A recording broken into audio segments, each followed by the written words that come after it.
All right, welcome in, guys. Today, I have another guest with me. Different topic. We went back and forth a little bit on what to actually make this topic, but we came up with going over barriers, things that would keep people from starting CrossFit or really any kind of new interest in fitness. So today, I have Bien Schwalm Hi. joining me. Let's start with a little intro. So, Bien, tell us about you. What do you do? So, Anything important we need to know? obviously, I'm Bien. I am a registered nurse. I'm here in my scrubs on my lunch break. And, aside from being a registered nurse, I have a lot of hobbies outside of CrossFit. I think all of you know that I like shooting sports. And, yeah, that's pretty much it. And my daughter who's just started CrossFit, and I'm so proud. I wasn't going to let you skip your daughter. Yeah, You I almost- know, okay. yeah. It's important, right? Yes, yes, very much so. That's cool. So how long have you been with us? So I started CrossFit, it was a year in January. Okay. And I, as you know, started CrossFit after stalking your Of your course I was gonna bring it up. Instagram, yeah, your Instagram page for probably well over a year. So that was my first time here, and I remember taking the not the fundamentals with you. Finally coming in and doing that, and I remember taking more than the two. I think the whole month of January I did. Yeah. Yeah, personal training with you before I actually did my first class. So. Yeah. Part of the process is we're kind of feeling out what's going to be best for people coming in. I thought that would really benefit you. I think it did. I mean, even in those, we only did a handful of sessions together, and there was pretty marked improvement. Yes.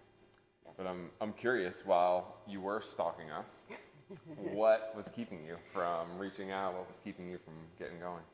So at the time, I think when I first came here, I had just had my bariatric surgery. I, have been overweight for probably most of my adult life. I, finally decided that I wasn't going to let that be a barrier to coming in. And honestly, I just didn't think that I was fit enough. Okay. I didn't think that I was fit enough, that, it would be almost embarrassing to come in and try this workout. And my only exposure to CrossFit were, I had a lot of nurse friends that did CrossFit. And while I was nowhere near as fit as they were, they're a lot younger, they're a lot fitter. I just thought to myself, there's like no way that I can do that. But it was so attractive because every time I would go to even like their functions. I went to my friend Kelly's graduation party, and her entire CrossFit box was there. And I'm like, cool.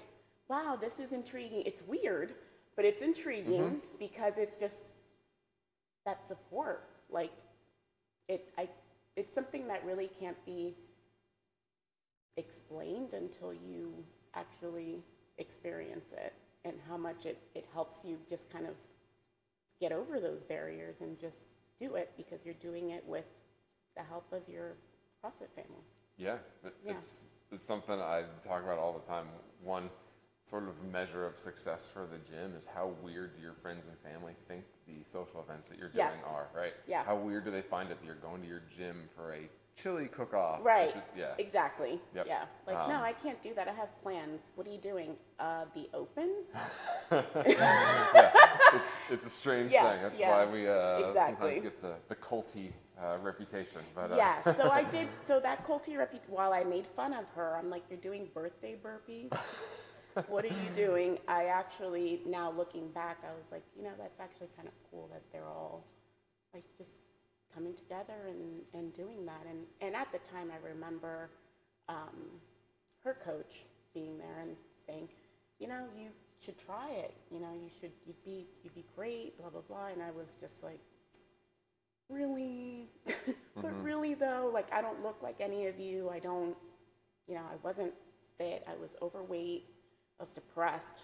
So I didn't think I could. But now, like seeing, obviously experiencing my time here at Free Will, I'm like, this is it. This is the magic formula. It's really cool. Yeah.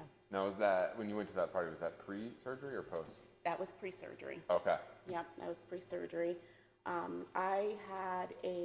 So I worked as a hospice nurse during during COVID, and I actually ended up with a DVT, which is a blood clot in my hip, my vein, and I ended up hospitalized. I had a thrombectomy, and I had a stent placed. And I think that was my moment. Like, Okay. I can't live like this anymore. Like, that was my... That kind of spurred the decision Yes, for the surgery. for the surgery, and Okay. I viewed the surgery. I had a sleeve gastrectomy. I viewed the surgery as just a tool, just a tool. It's not a solution, so I had to find other solutions to why I was in the state that I was in. Okay. So it's a multifaceted problem. There are lots of things that go into it, and the surgery just fixes a small portion. Right. So, now that I'm in maintenance stage, I just kind of take it day by day. Like, okay, like, Yeah. this is, and exercise and coming to Free Will is a big part of my maintenance. Like, it's helped me maintain my weight loss and feel good about myself and my abilities. And Which is, something we've talked about a little bit, that's Yeah. the end goal is the Yeah. maintenance phase where absolutely. you aren't as hung up on the details. You've done it long enough, it becomes a habit. You're not having to think about it every day, and then the results just continue to happen because you're being dedicated over a long Yeah. period. Yeah. Now, did you come out of the surgery with the same kind of like fire, I like I did. gotta go So do I something? did, because Okay. I had my surgery at the very end of September. And, you kind of talk to your team, your bariatric team, which includes a social worker, because your mindset is a big part of, being successful with the surgery. And I remember discussing with her, like, saying, she's like, what are your goals, after surgery? I mean, aside from the obvious, you want to lose weight. And I said, I really don't want that, and this is going to sound maybe mean, but I don't want that look that you get post-bariatric surgery. There's a lot of muscle wasting, due to the, you're in a very Really big, strict diet. very Yeah. big, the surgery creates a very big calorie deficit. So, and honestly, due to that calorie deficit, my first couple of months here were rough. Like, I didn't feel super great physically. I mean, I was seeing results and I was working towards that end goal, but the beginning was rough because you are in that calorie deficit. Can you explain that a little more? More like low energy? Low or- energy, okay, because okay. you're not, I was eating 600 calories a day. Oh yeah, you're So, probably almost burning that in a workout here. Correct, right. So, Yeah. and I was just building up my endurance, but I knew that if I kept at it, it would get better, and it did. Yeah. And it did. But, there's definitely a place for bariatric surgery. I think it was the catalyst for me to finally give me the confidence to come in here, even though I think I could have come in here at 260 pounds and be welcomed. But it gave me that push. Yeah. So there was the weight was the big one. The weight was the big one, depression. Yeah. Can you speak more to that? That was kind of keeping you from coming in, or I just, working hospice during COVID was really hard. okay. I was not in a great place mentally. Yeah, I just... So what was it that finally made you I forget if you called or emailed us, but what was it that made you I actually think reach out? I finally reached, like, I think it was through text or the free class or yeah. whatever, and I scheduled it, and I just decided that this was it. Like, if I was going to work towards, like I explained to my social worker, if I was going to work towards not being just this muscle wasted, and just relying on this calorie deficit forever, then I needed to take steps to do that. So I finally just. And I don't think you're alone. It's sort of a unique thing that I've noticed over the years, and other gym owners that I've talked to say the same thing. Yeah. But especially if someone fills out a form on the website, there's a timestamp on there. Yeah. And it is almost never at 9 a.m., 2 o'clock in the afternoon. It's 9, 10, 11, 12 at night. It's at 2 o'clock in the morning, Yeah. which probably correlates to that. Like, these are those moments where you're feeling even more kind of down on yourself, and Right. that's maybe the thing that makes you actually click that button, fill out the link. Yep. So it's interesting to see that, but there's a definite pattern with when some of these requests come in. Yes. And we've reached back out to people. But Yeah. And I think interesting. when you see, like, when I saw my friends that did CrossFit, and you see, they're obviously ahead of the curve. Like, they've already been doing CrossFit and already see the benefits. And as someone maybe just starting out, that could be seen as intimidating. Yeah, for sure. For sure. Like you're doing burpees for your birthday. I couldn't do. Yeah, wait till after your birthday to join, right? Yeah, so you get a whole year to get ready. Right. Yeah. I'm like, I hope they don't ask me to do that because I can't do a burpee. Yeah, fast forward to doing many burpees since then. So. Yes, yeah. Still complaining about them, but doing them nonetheless. Yes. Do you remember your first workout here?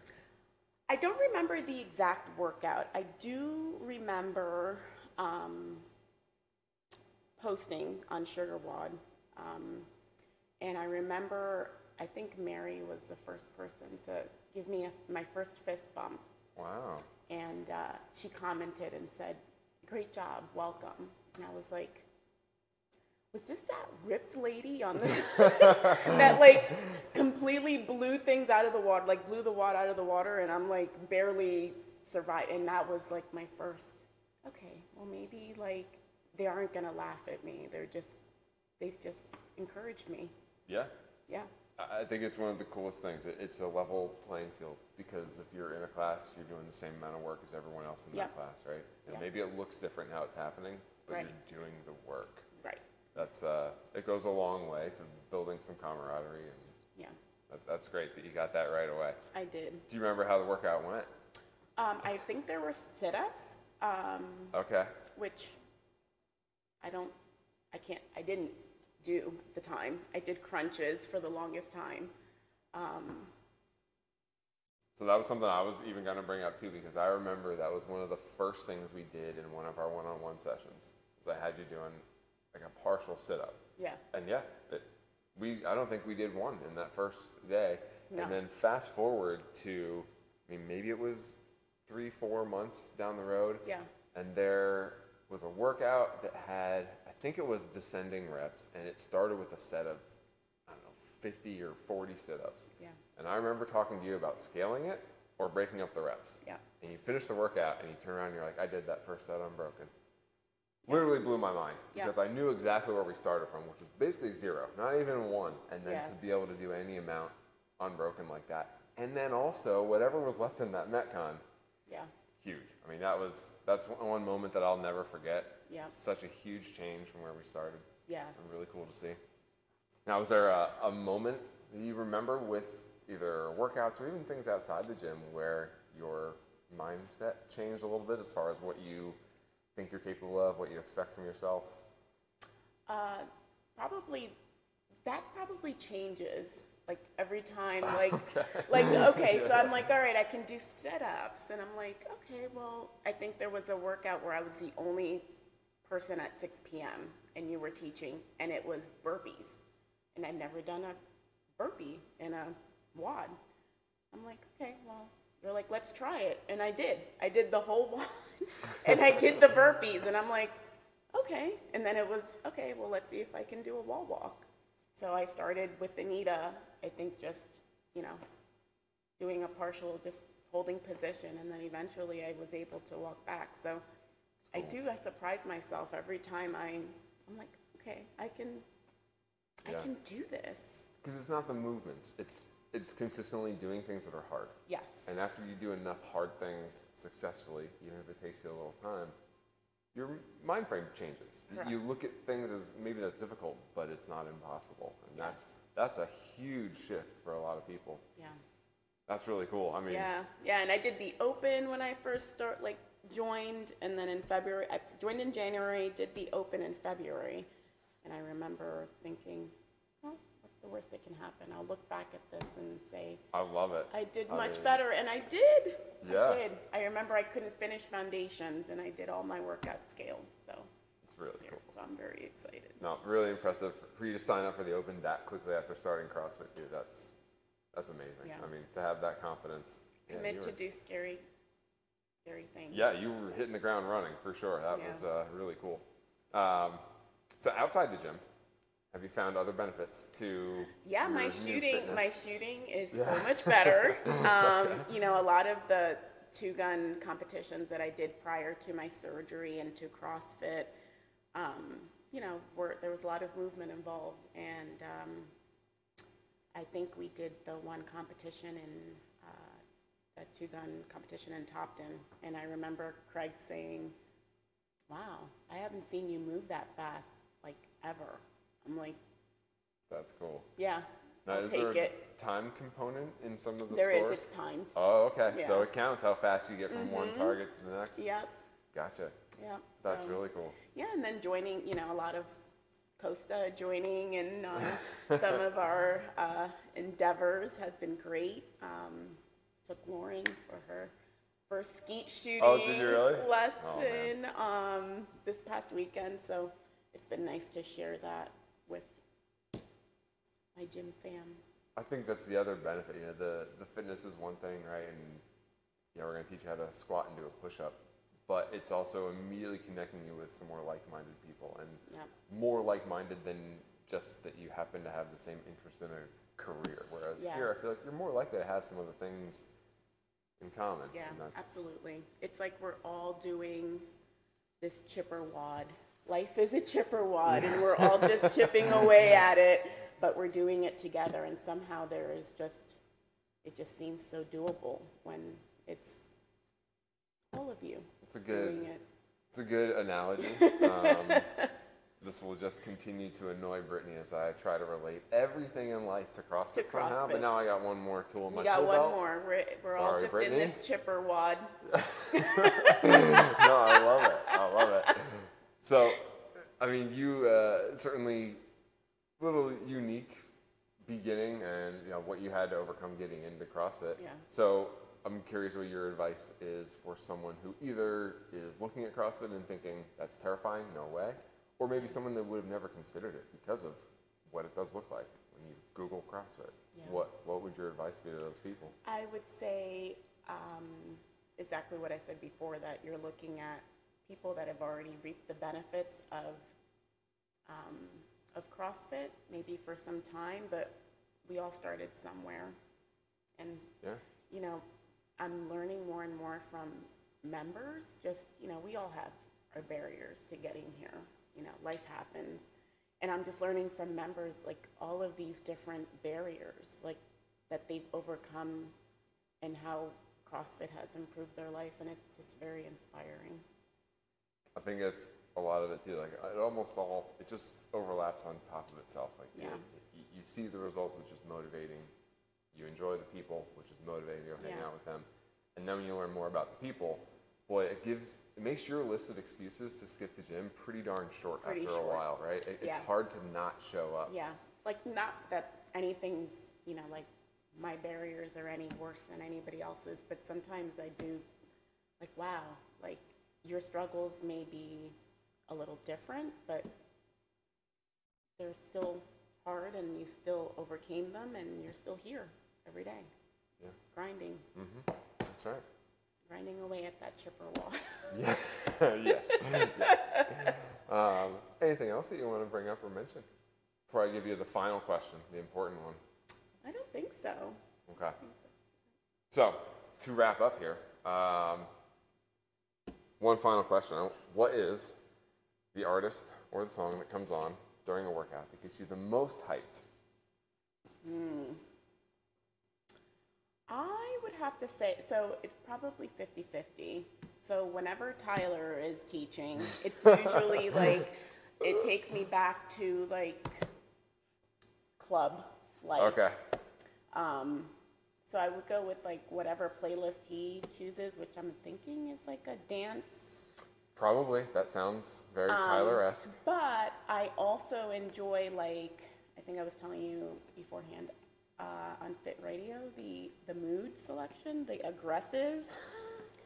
Well, because that's what you want to do during, you know, who wants to do a chipper to pop? I don't. She wanted to say country, just so Yeah. everyone knows. She wanted to say country. No, yeah, I'm sorry, Chris. I like country. I do. I just can't work out to it. So I like, you know, especially like the older, like,